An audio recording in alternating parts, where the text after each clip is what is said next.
Hello there. In my scrounging around online for interesting coffee brewers, I've noticed that for the most part, most coffee brewers are pretty highly rated. Even on Amazon, where it's really popular for users to go back and rate products, it's pretty unlikely to find something that's rated below 4 stars. But I did find one, and I have it here today. This long thingamajig that I have right here is rated a whopping 3.1 stars online, and so I thought we would look at it, and I thought we'd try to figure out why it is so low rated. This is a little bit of a standout. Now you might be asking, what is this? Let me tell you. Allow me to read you the title. This right here is the Frostfte wireless portable capsule coffee maker. I say that because the brand is spelled F-R-O-S-S-V-T, and so it is up to you to figure out how to pronounce those combinations of letters. That, I think, is the best I can do. Now, we have looked at things similar to this before. This is a rechargeable portable coffee maker, or espresso maker. It seems to be a little bit up for debate. This is categorically listed online as being an espresso machine. However, when you kind of dig into this, it becomes a little bit questionable as to what form of coffee we're actually brewing. I'll explain as we get a little bit deeper, but let's break this apart. When you receive your Frostfte wireless portable capsule coffee maker, you get a couple things. You get the unit itself, you get this nice little, somewhat 70s looking box that says, "Enjoy life with love," which, fair enough, that seems like a positive message. I will also note that it has this kind of interesting layout of graphics where you have someone enjoying their life with love and coffee, I'm assuming. You have the actual device itself, and you have this kind of mysterious pile of ground coffee over on this side. Frankly, I'm a big fan of these graphic design choices. Also within the box, you get this nice little manual. You get a Type-C charging cable. You get a nice portable bag that you can put this in and then carry it around without it getting too scratched or damaged. And lastly, and most excitingly, you get this tiny teeny tiny little scoop, which frankly I was dreadfully missing in the last review we did last week. This is, I think, one of the smallest scoops I've ever received with a coffee machine, and I am tickled by its size. Anyways, the actual unit itself. So starting at the top, let's just break it down. Now, you can open this on the top. Up here is where you're gonna have your water reservoir. So pour your boiling water in there, and then down here is where the actual finished drink is gonna come out. You can unscrew the bottom section. This acts as kind of a catch cup. I suppose you could use it as a drinking cup. However, I don't think this is an ideal drinking cup, so we might not be using this going forward. Regardless though, it does exist. Now, the other part of the body that you can unscrew is down here. And this is where you put your capsules or your coffee. Now, this is one of those kind of multi-use machines where you can place certain coffee pods into it, or it does come with a reusable coffee basket. So you're able to load in your own coffee, which is what we're gonna be doing today. So pretty simple. You have some fine mesh as a filter here. You load your coffee in, close it up, pop it back in this unit right here, and then you reassemble this. You press the big flashing button here, and you're good to go and brewing your coffee. Now, unlike the unit that we looked at last week, this is not an all-in-one solution. This is just the brewer itself. You are responsible for grinding and procuring your own coffee. You are also responsible for heating your own water. So for camping or travel, this is a slightly more cumbersome unit to take along with you. All of these pieces have already been rinsed and washed.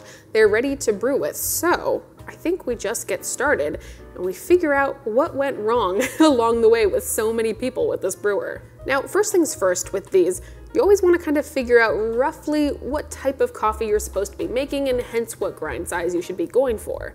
Now, this is categorized, as I mentioned before, as an espresso machine. Most of the images that this company includes for this contraption seem to be indicating that there is espresso. There are multiple pictures that include like a visible crema on top, and also the fact that we are using a little brewer that is only probably gonna hold realistically between 10 and 15 grams of coffee suggests that we're making a smaller cup rather than something larger like coffee. However, it does get a little bit funky when you start looking at the capacity of the top water reservoir. Now, it might be a little bit difficult to see, but within here are little markings for the minimum water level, the maximum water level, and then some markings in between. Specifically, it looks like the minimum is about 2 ounces, the middle range is about 4, and then the maximum is 6 ounces of water, which is gonna make us a pretty juicy, maybe more tea-like shot than juicy espresso shot. That is a good amount of water to the ratio of espresso we're gonna be adding. That being said, let's brew. I need to go grab some coffee. I'm gonna go grind it fine, very close to an espresso grind. I will be right back. I wanna give a huge thank you to Trade for sponsoring today's video. I've been working with Trade for a long time and appreciate how easy they make it to explore different types of coffees and profiles I might not have otherwise chosen. With over 450 coffees to choose from, Trade is a subscription service that's perfect for the avid coffee drinker or the newbie. Now, I'm a pretty big fan of cold brew, as you all well know, so you can only imagine my excitement when I started brewing with Trade's cold brew kits. The kit includes 2 pounds of coffee along with a set of cold brew bags that make it incredibly easy to brew without any special equipment. The kit also comes with detailed instructions, so you'll have the absolute best chance at the best cup possible. Or if you're looking for something a bit faster, you can also pick up the cold brew box, which includes 12 cups of ready-made cold brew from City of Saints for you to enjoy at any time. Now, if you're ready to get started, Trade is offering my subscribers 15% off your first order with a cold brew kit subscription. This allows you to try a variety of roasts from around the country, enabling you to make the best cold brew all year round. So head over to drinktrade.com/MDC to get brewing today. Okie dokie. I have a scale, so let's figure out how much we can actually pack into this basket. This is not balanced too well. We'll see what we can do here. I'd like to give you as accurate as a number as possible. I am so excited to use my tiny scoop. Begin scooping in. In the instruction booklet, it was recommended that you fill it pretty much to the top and then pack it down with the top of your scoop acting as a tamp. So far, so good. Okay, just to make it easier on ourselves, we're gonna add an even 11 grounds of finely ground coffee to this. Okay, and now comes the game of trying to level this off somewhat.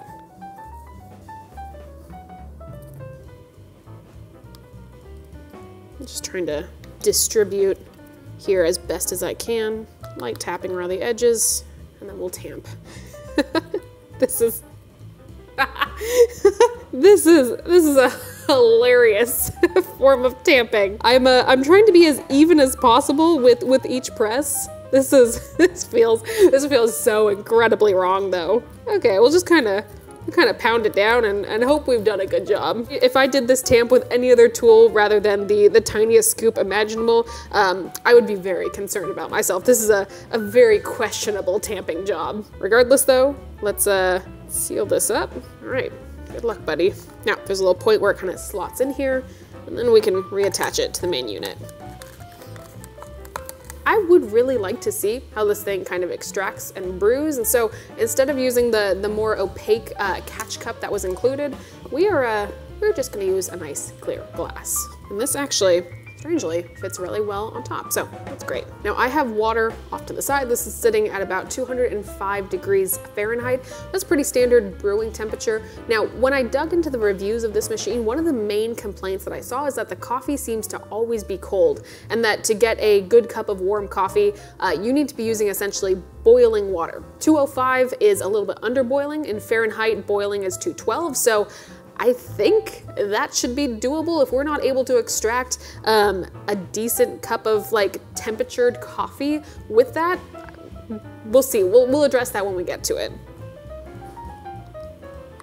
Okay, I have added water up to the minimum line. Let's cap this off, and then let's just immediately start brewing. So I don't know if you'll be able to hear it. It makes this like soft crying sound. I don't know how better to describe it. There were like 2 like sobs that this machine just let off, and then it seemingly did nothing else. We'll go back to our instructions. There we go. I needed to press it twice in rapid succession. Okay, immediately we have coffee. It doesn't not look espresso-like. Well, that was certainly a very, very quick extraction. I think that maybe took like 15, maybe 20 seconds at most to finish off there. Just pop this back over here. No visible crema as advertised, but maybe that's okay. Let's have a taste. It smells questionable. It is certainly warm. I have no complaints over how hot that is. Now, I will say, I have not had what I would consider an unpleasant cup of coffee in a good while. I try to find positive things in most brewers and in most coffees, and usually I can squeak out something, whether that be body or flavor or clarity or just anything. I, however, do not have very nice things to say about the cup of coffee that I am sipping on now. It's distinctly chemical-like. There is something just incredibly sour and almost artificial about the flavors we have going on here.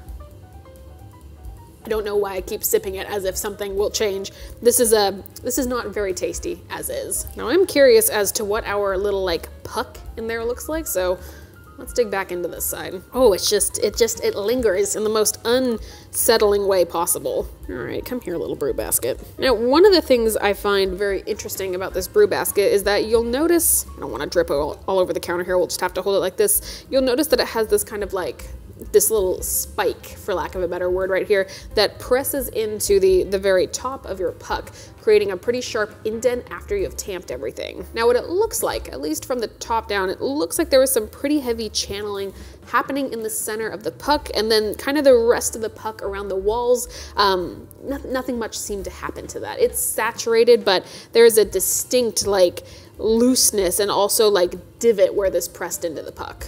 I don't know, just sour and under extracted and yet very punchy and slightly tart and not good. That's what we've ended up with here. I'm just covered in coffee now.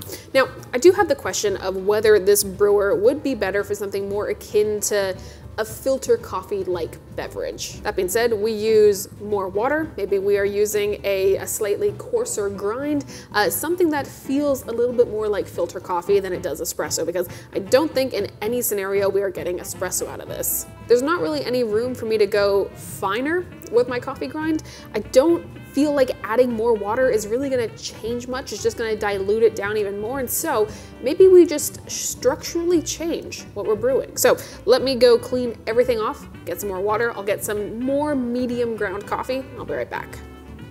Once more, we're back, and I have some more. I would describe this as like a medium fine. This is something akin to what I might use in like a conical dripper. Back to the drawing board on this brewer. Now, I mentioned earlier that we have talked about these types of brewers before, and I actually did a pretty long like deep dive and comparison on this kind of format of rechargeable grab and go brewers. I think about a year and a half ago. I'll link it down below if you'd like to check it out. This brewer specifically was not in that lineup. This is something that has come up totally separately, but if you're interested in this format and maybe some that work a little bit better, you can go look down below at when I looked at those. Just, that is what it is, it's fine. Tiny scoop.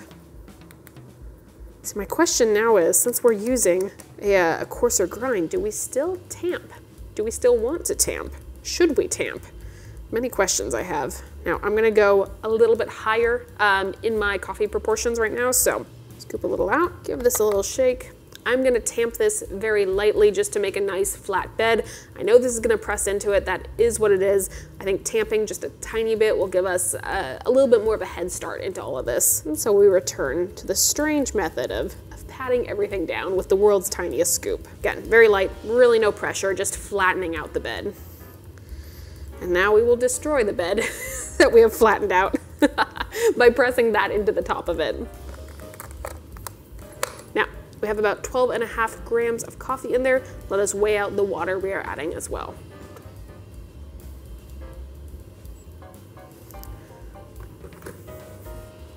I have gone up to our maximum line.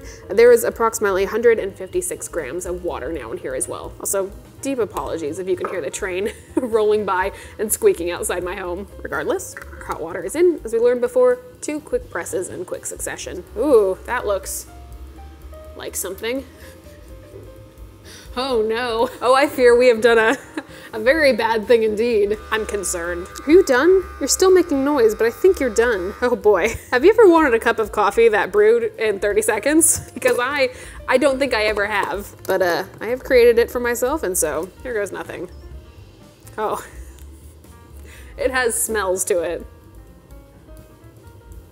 I am mystified by the primary complaint of this machine being that the coffee was never hot enough. This coffee is plenty hot enough. The fact that it extracted within 30 seconds after using water that's almost boiling means that you are drinking coffee that is also almost boiling. Oh, I think there goes my tongue. Yep, that's gonna burn it a little bit. This is not a great cup of coffee. This is not a good cup of coffee even. This is a very questionable brew in a very questionable style. And I think I begin to understand why this has become a noticeably lower rated brewer than really anything else that I can find. I think the primary problem is that it doesn't have like a defined style of coffee that it's making. Seemingly, it's not good at making espresso, and seemingly it is also not good at brewing coffee. There's no real way to control what is going on in the brew. There's no real way to dig into it and figure out if you can adjust components. Not even in the instructions is there like a good guideline of how you should be making coffee with this. The positive things that I can say about it, it comes with a nice traveling case. It will keep your coffee very hot. If those are two things that are very important to you, this does those, ? However, the coffee itself is not very good. I don't think the usability of this is very good, and I'm a bit sad about that. I'm always a bit sad when we find something that doesn't have as many positive things as I'd like to say about it in it. That was a strange sentence. Either way, this was interesting to look at. I'm glad we tried this out, and I'm glad perhaps I can persuade you against or maybe for this if you find some things in this that you might like. Either way, I'm gonna go take my cup of coffee that I have made, and I will go sip a little bit more out of a respect for not wasting what I've created.